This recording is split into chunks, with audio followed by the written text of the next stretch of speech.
Simple and easy పెసరపప్పు టమాటా ఎలా చేయాలో ఈ వీడియోలో తెలుసుకుందాం. ముందుగా ఒక కప్పు పెసరపప్పుకి 3 కప్పుల వాటర్ని యాడ్ చేసుకొని పక్కన నానబెట్టుకోండి. తర్వాత దాంట్లో సరిపడా పచ్చిమిరపకాయలు, సన్నగా తరిగిన టమాటాలు వేసుకొని ఈ కుక్కర్లో ఒక 3 విజిల్స్ వచ్చే వరకు బాయిల్ చేసుకోండి.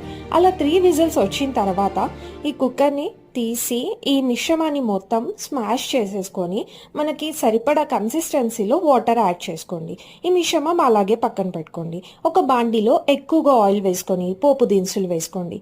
కొద్దిగా కరివేపాకు, దాంతోపాటు ఎండు మిరపకాయలు, దాంతోపాటు నేను పప్పు కాబట్టి ఇంగువ యాడ్ చేస్తున్నా, అది ఆప్షనల్ అండి.